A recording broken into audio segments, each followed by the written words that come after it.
નાની વાતમાંથી આજે આપણે જય શ્રી ગોપાલ અંક છે એમાં પરમ ભગવદી વિઠ્ઠલદાસનો પ્રસંગ છે એ આપણે આજે લઈશું.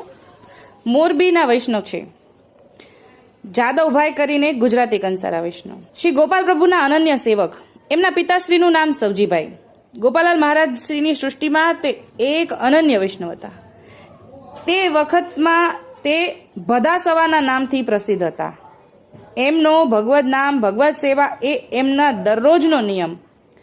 ભગવદ નામ સવાર સાંજ ઘરના મળીને લેવું, ચૂકતા નહીં. તે દરરોજ નિયમ અનુસાર કરે અને ત્યાં ભગવદ સેવા થતી. ભક્તને ત્યાં મોતીભાઈ તરીકે કરીને પુત્ર થયા. એમના પિતાશ્રીથી અધિક ભગવદ ભક્ત થયા. 5 પૈસા બચે તે વૈષ્ણવને લેવરાવામાં વાપરી નાખતા. કંઈક વધુ પૈસા ભેળા થાય તો ખેલ મનોરથ કરીને વૈષ્ણવને પધરાવીને લેવડાવતા અને વૈષ્ણવોની સેવા કરતા. મનોરથ કરે અને કરતાપણું પોતાને ન માને.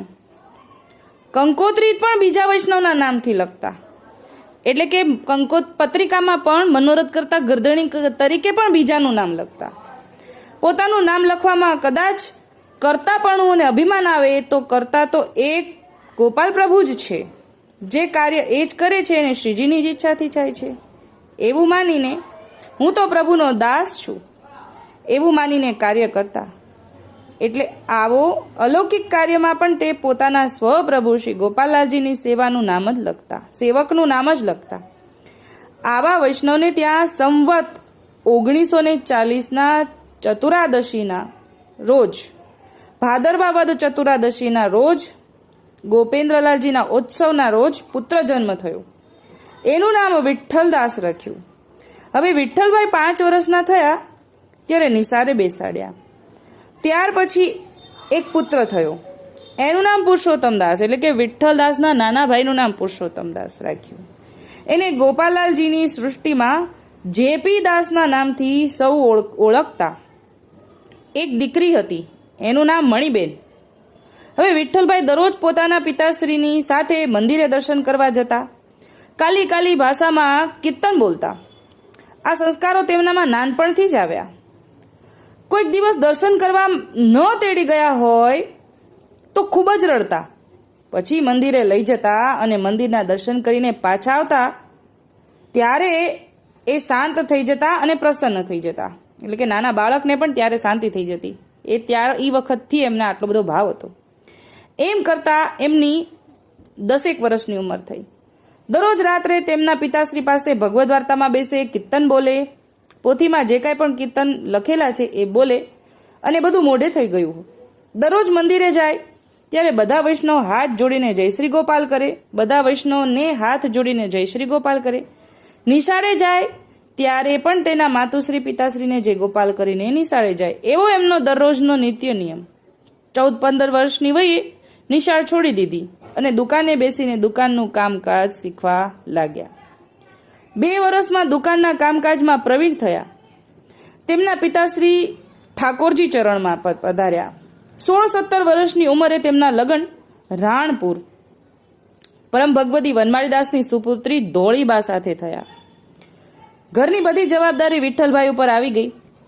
છતાં પણ પ્રભુની સેવા, મંદિરે દર્શન કરવા જવું, રાત્રે ભગવત સત્સંગમાં જવું એકમાં કોઈ દિવસ ચૂકતા નહીં. પોતાને નગારા વગાડવાનો ખૂબ જ ભાવ હતો. 2 વર્ષમાં તો સારામાં સારા નગારાશ્રી બની ગયા. એટલા બધા સુંદર નગારા બજાવતા કે કીર્તનમાં ઓર આનંદ આવી જતો. એક વખત તેના સંબંધીમાં એકનો એક 5 વર્ષનો દીકરો બીમાર પડ્યો. છેલ્લી સ્થિતિમાં આવી ગયો. વિઠ્ઠલભાઈને ખબર પડી અને જોવા ગયા. કાકી, બાબો માંદો પડી ગયો છે, કેમ છે હવે? કાકી કહે છે, વિઠ્ઠલ, બાબો તો 8 દિવસથી ખૂબ જ માંદો પડી ગયો છે. ઊંચી આંખ પણ કરતો નથી અને તાવ તો ઉતરતો જ નથી. એની બાતો ખાતી પીતી જ નથી અને રોયા જ કરે છે. વહુ દીકરા, એમ રોવાનું શું હોય? આપણા માથે સમર્થ ધણી ગોપાલલાલ મહારાજ શ્રી બિરાજે છે, એ રૂડું કરશે. કાકી, તમે પણ ચિંતા ન કરશો, આવું વિઠ્ઠલદાસ બોલે છે. વહુને પણ હિંમત આપશો, મારો નાથ કાલ જરૂર સારું કરી દેશે. જા શિર શ્રી ગોપાલ બિરાજે, કાહે કરે મને ચિંતા રે. એ પદ બોલીને પોતા પાસે ચણામત કાઢીને જળમાં પધરાવ્યું ને લેવરાવ્યું. મસ્તકે આખા શરીરે ચોપડ્યું. પોતા પાસેથી મંડપનો દોર કાઢીને બાબાને બાંધ્યો, એટલે કે એણે પાસે મંડપનો દોર હતો એ બાબાને બાંધી દીધો. કાકી કારે મારો ગોપાલ જોજો, એનો સારું કરી દેશે. વહુ દીકરા તમે પણ ચિંતા ન કરશો, તેમના પાસે બેસીને બે ભગવત નામ લેતા રહેશો. હવે હું ઘરે જાઉં છું, જરૂર પડે તો મને બોલાવજો. રાત જામવા માંડી અને બાબાને સુધારો થવા માંડ્યો. સવાર પડતા તો ઘણું જ સારું દેખાયું. બાબાએ તો ખાવા માંગ્યું. ડોસીમાં કહે, વહુ તમે વિઠ્ઠલ પાસે જાઓ અને તેમને તેડી આવો. વિઠ્ઠલ કહે તો ખાવા આપીએ. વહુ ગયા વિઠ્ઠલભાઈ પાસે. ભાઈજી, આપણા બાબાને તો તમારી કૃપાએ ઘણું જ સારું છે, ખાવાનું માગે છે. મારા સાસુ કહે છે કે તું વિઠ્ઠલ પાસે જા અને એને તેડી આવ. વહુ હવે વિઠ્ઠલભાઈ કહે છે, વહુ તમે જાઓ, હું ઠાકોરજીને સુખાડા કરીને તમારી પાછળ આવું જ છું. વિઠ્ઠલભાઈ ગયા. વિઠ્ઠલભાઈએ ડેલીમાં પગ મૂક્યો એવા ડોસીમાં તથા વહુ એના પગમાં પડી ગયા. વિઠ્ઠલ વિઠ્ઠલ, મારો તો તું જ ભગવાન છે એમ કહીને રડી પડ્યા. એકનો એક દીકરાને તે બચાવ્યો. હવે વિઠ્ઠલભાઈ કરે છે, કાકી એવું ન બોલાય, બચાવવા વાળા તો મારો નાથ શ્રી ગોપાલ પ્રભુ જ છે એમ કહીને બાબાના મુખમાં જરા પ્રસાદ મૂક્યો અને જારીજીનું જળ લેવરાવ્યું અને પછી પોતે ત્યાંથી વિદાય થયા. થોડા ટાઈમ પછી તેઓ મોરબી છોડીને જામનગર રહેવા ગયા અને ત્યાં ધંધો શરૂ કર્યો. હવે વિઠ્ઠલદાસ બજારમાં કંઈક વસ્તુ લેવા જાય, જે કોઈ પણ વૈષ્ણવ ભેળા થાય એને જય શ્રી ગોપાલ કરે અને ભગવત ચર્ચા કરવા બેસી જાય. કેટલા વાગ્યા એનું કંઈ ભાન ન રહે. હું શું લેવા નીકળ્યો તો એ પણ ભૂલી જતા. ઘેરવાળા વસ્તુની રાહ જોઈને બેસી રહે. એક વખત એમને ત્યાં 5-7 વૈષ્ણવો પધાર્યા. સવારમાં નાહી ધોઈને વૈષ્ણવો 12 ગામમાં ગયા અને કહ્યું કે અમે 12:30 આવી જશું. વિઠ્ઠલભાઈ તમે અમને ગોતવા ન આવશો, અમે અમારી મેળાએ આવી જશું.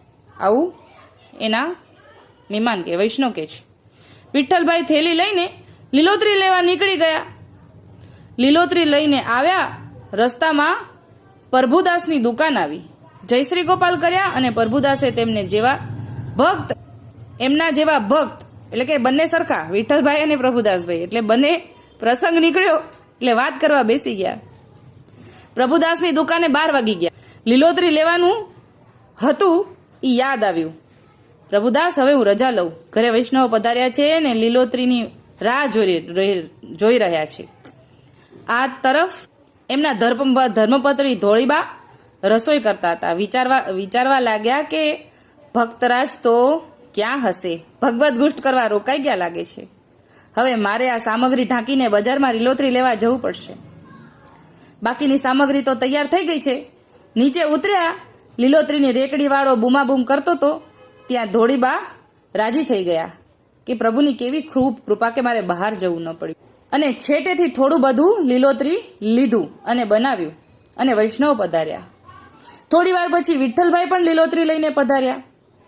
ધોળીબાએ કહ્યું, ભગતરાજ વૈષ્ણવોને બોલાવો અને પ્રસાદ લેવડાવો. વિઠ્ઠલભાઈ કહે કે લીલોતરી તો મારી પાસે છે, શું લીલોતરી નથી અને તે શું બનાવ્યું? ત્યારે ધોળીબા કહે કે લીલોતરી તો મારા નાથે ક્યારની મોકલાવી છે. વિઠ્ઠલદાસ કહે, મારા વાલમાં તારી કૃપાનો તો કોઈ પાર નથી. વિઠ્ઠલભાઈ એવા કૃપાપાત્ર હતા કે જે ભગવત ગુષ્ટ કરતા તો એમને અનુસંધાન નહોતું રહેતું અને એમના પ્રતાપ બળે, ઠાકોરજીના વિશ્વાસના બળે ઓલા નાના છોકરાને માત્ર ચરણામૃત અને મંડપના દોરથી સાજું થઈ ગયું. આ 2 પ્રસંગ આપણે જાણ્યા. એવા વિઠ્ઠલદાસને આપણે દંડવત પ્રણામ પહોંચે. હજી એક પ્રસંગ છે પણ હવે આવતા વખતે લઈશું. જય શ્રી ગોપાલ. આપણે ગઈકાલે જે વિઠ્ઠલદાસની વાર્તા લીધી ને એમાં હજી 2 પ્રસંગ બાકી છે તો એ લઉં છું. આપણે ગઈકાલે જોયું કે વડોદરા રહેવા ગયા છે. હવે ત્યાં એમની દુકાન પાસે અણદા બાવાનું આશ્રમ હતું, પાસે જ હતું, એટલે ઘણા સાધુ સંતો આવે. એક વખત વિઠ્ઠલભાઈ ઘરે પ્રસાદ લેવા જતા હતા. સામે 3-4 સાધુ સામા મળ્યા અને કહ્યું, ભક્તજન 2 दिन के भूखे हैं, रोटी खिला दो, मेरा राम तुम्हारा भला करेगा. વિઠ્ઠલભાઈ તો ઘરે લઈ ગયા અને તેમને કહ્યું, મહારાજ થોડી ઘડી આરામ કરો, હમણાં જ જમવા બેસાડું છું. ઘરમાં જઈ અને કહ્યું 4-5 સાધુ રસોઈ રહેશે. એટલે ઘરે વાત કરી કે 4-5 સાધુ પધાર્યા છે, એમની રસોઈ કરવાની રહેશે. ન હોય તો થોડા થેપલા કરી નાખો. દાળ ભાત લીલોતરી બાટી તો હતું, પણ કદાચ સંતોને ન થાય તો ભૂખ્યા રહે, તો એટલા થેપલા પણ બનાવવા માંડ્યા. સંતોને જમવા બેસાડી દીધા અને જે રસોઈ 2 જણ પૂરતી હતી તે સંતોને જમાડ્યા, છતાં પણ વધી પડી. સંતોને જમાડી વિદાય આપી અને પોતે પ્રસાદ લેવા બેઠા. થેપલા તો તાજા જે કર્યા હતા તે તો એમના એમ જ પડ્યા હતા. સવારની પોતા પૂરતી જે રસોઈ બનાવેલી હતી એમાંથી બધાએ પ્રસાદ લીધો, 4-5 સંતોએ પ્રસાદ લીધો અને પોતે 2 જણોએ પ્રસાદ લીધો, તોય એટલું ને એટલું વધ્યું. અહીંયા એવું સમજાવવા માંગે છે કે લેવરાવાનો ભાવ એનો કેટલો હતો. ભલે વૈષ્ણવ નથી પણ સામેથી માગ્યું છે ને કે અમે 2 દિવસથી ભૂખ્યા છીએ, તો એમના માટે પણ કંઈ વાળો ટાળો નહીં અને ઘરે પધારો અને જરૂર પૂરતી કરતાં પણ વધારે રસોઈ, કેમ કે એમને સંતોષ થવું જોઈએ એવો ભાવથી એમને ઘરે બોલાવ્યા અને સંતોને જમાડ્યું. બીજો પ્રસંગ છે. એક વખત વિરમગામ મનોરથ હતો. મનોરથ ઉપર હું ગયેલ, એટલે હું કહેતા અહીંયા જે પોથીજી લખ્યા છે જેમણે, એમની વાત છે. એમનું નામ અહીંયા લખેલું નથી, એ પુસ્તકની શરૂઆતમાં હશે. વિઠ્ઠલભાઈ પણ મનોરથ પર ઉપર પધારેલ. વઢવાણવાળા પરમ ભગવદી નારણદાસભાઈ પધારેલ. મનોરથ પૂર્ણ થયો, માળા પ્રસાદ આપ્યો. એટલે વિઠ્ઠલભાઈએ અમને બધા વૈષ્ણવને, નારણદાસભાઈને તેમજ 5-7 બીજા વૈષ્ણવને વડોદરા લઈ જવા ખૂબ જ આગ્રહ કર્યો.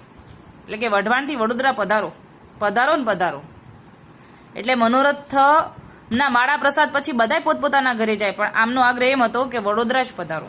હવે નારણદાસભાઈએ કહ્યું, વિઠ્ઠલભાઈ તમે 8-10 વૈષ્ણવને વડોદરા દાસ પાસે પધરાવી તો જાઓ છો, પણ બધા દાસ મઢુલીમાં સમાશે ખરા? એટલે કે તમારા ઘરમાં આટલા બધા ક્યાંથી સમાય? ત્યારે વિઠ્ઠલદાસભાઈએ જવાબ આપ્યો, ભઈલા જે વૈષ્ણવ આપણા નેત્રમાં સમાઈ ગયા એ દાસની મઢુલીમાં શું નહીં સમાય? ત્યારે નારણદાસના નેત્રમાંથી અશ્રુ પડવા લાગ્યા અને કહેવા લાગ્યા કે વાહ ભઈલા વાહ, ધન્ય છે તમારા ભાવને. અહીંયા આપણે એ જાણ્યું કે વૈષ્ણવ પધારવા માટે ઘર નાનું કે મોટું એ વિચાર નથી, બસ પધરાવો પધારો. મારા હૃદયમાં આટલી મોટી જગ્યા છે, મારા ઘરમાં તો સમાય જ જશે ને વૈષ્ણવો, અને વૈષ્ણવોનું સુખ જોવાનું છે, એમાં જગ્યાની ક્યાં વાત છે? આનંદ જ કરવાનો છે, આ ભગવદ વાર્તા ખેલ મનોરથ કરવાનું છે, એવો ભાવ હતો.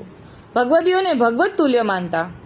પોતાના સ્વપ્રભુ શ્રી ગોપાલલાલજી, ગોપેન્દ્રલાલજી અને જમનેશ મહાપ્રભુજી પ્રત્યે ખૂબ જ પ્રેમ હતો. ત્રણેય સ્વરૂપને પૂર્ણ પુરુષોત્તમ માનતા. પૂર્ણ પુરુષોત્તમ તરીકે વિશુદ્ધ ભાવે તેમની સેવા સમરણ કરતા અસમર્પિત વસ્તુ લેવામાં તો મહાન દોષ છે, બાધક છે, માટે ભૂલી ચૂકે પણ ન થવો જોઈએ એવી એન ખૂબ જ કાળજી રાખતા. આવો અનન્ય ભાવ તેમનામાં હતો. તેમના જીવનમાં બનેલ બધા પ્રસંગો લખવા બેસું તો પાર આવે તેમ નથી. આમ કરતા તેમને 43-44 વર્ષ વિતાવ્યા. એક વખત 1984ના કારતક વદ 11ના દિવસે એમને છાતીમાં દુખાવો ઉપડ્યો. તેમના નાના ભાઈ દાસ વૈદને બોલાવી લાવ્યા. ત્રીજે દિવસે એમને થયું કે હવે મારો અંત સમય છે,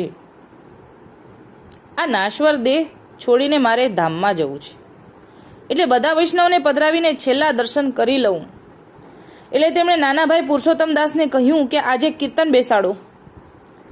બધા વૈષ્ણવને પધરાવ્યા. રાતના 2 વાગ્યા સુધી કીર્તન કર્યા બધા વૈષ્ણવે. એ વખતે જરા પણ રોગ નથી એવું દેખાતું હતું. વિઠ્ઠલદાસભાઈએ પરમ ભગવદી વિઠ્ઠલદાસભાઈને વલ્લભદાસભાઈને કહ્યું કે વિઠ્ઠલદાસભાઈએ વલ્લભદાસભાઈને કહ્યું કે મને માળા બાંધો, તેલ તિલક કરો અને મને યમના પાન કરાવો. ત્યારે વલ્લભભાઈએ કહ્યું, વિઠ્ઠલભાઈ ચતુરાદશી તો કાલ છે. ત્યારે વિઠ્ઠલભાઈએ કહ્યું કે કાલે ચતુરાદશી છે? બધા વૈષ્ણવને વિનંતી કરી કે મારા ઉપર કૃપા વિચારી બધા વૈષ્ણવે સવારે 7 વાગે છેલ્લા દર્શન મને આપજો. એટલે પહેલાં એમ થયું કે આજે ચતુરાદશી છે એટલે તિલ તિલક કરવાનું અને પાન કરવાની વાત કરી. વૈષ્ણવે કીધું કે ચતુરાદશી તો કાલે છે, એટલે હવે ચાલવા બાબતે એવું વિચારે છે કે ચતુરાદશી કાલે છે. તો વૈષ્ણવને વિનંતી કરી કે કાલે સવારે 7 વાગે મને છેલ્લા દર્શન આપજો. સૌ વિદાય થયા. વલ્લભદાસભાઈને બેસાડ્યા અને કહ્યું, વલ્લભદાસભાઈ, દેહની કાંઈ ખબર નથી. કાલે મને સુધી હોય કે ન હોય, મારા છોકરાઓ તો હજુ નાના છે, તો તમે તેમને હિંમત આપશો, મારી પાછળ કોઈને રડવા દેશો નહીં, આંખમાંથી એક પણ આંસુ ન પડવા દેશો, અને મને ભગવત નામ લેતા લઈ જશો અને ભગવત નામ લેતા લેતા પાછા આવજો. સવારે બધા વૈષ્ણવો પધાર્યા, તેલ તિલક કર્યા, શ્રી યમુનાજીના પાન કરાવ્યા. બધા વૈષ્ણવોએ હાથ જોડીને જય શ્રી ગોપાલ કર્યા અને પ્રભુ સ્મરણ કરતા કરતા સંવત 1084ના કારતક સુધી ચતુરાદશીને દિવસે શ્રી ઠાકોરજી ચરણ સીધાવ્યા. એવા વિઠ્ઠલદાસને આપણા દંડવત પ્રણામ પહોંચે. એમના કહેવા પ્રમાણે વૈષ્ણવો કીર્તન કરતા કરતા લઈ ગયા અને કીર્તન કરતા કરતા પાછા આવ્યા. એવા આપણે વિઠ્ઠલદાસને દંડવત પ્રણામ પહોંચે. અત્યારે આટલું જ બોલીને મારી નાની વાતને વિરામ આપું છું. મારા વાલા, આ ભગવદ આવેશ અને આ ભગવદીનો આવેશ આપણી અંદર આવે એવા જ ભાવ સાથે આપણે વિઠ્ઠલદાસને દંડવત પ્રણામ કરીએ કે આવી અલૌકિકતા આપણા જીવનમાં આવા ભગવદીની કાનીથી જ આવે. જે આપણા પુસ્તકમાં ભગવદીઓ છે એ આવું જ જીવન જીવીને આપણને પ્રેરણા આપે છે. અત્યારે આટલું જ બોલી મારી નાની વાતની વિરામ આપું છું. બોલ શ્રી ગોપાલ લાલ કી.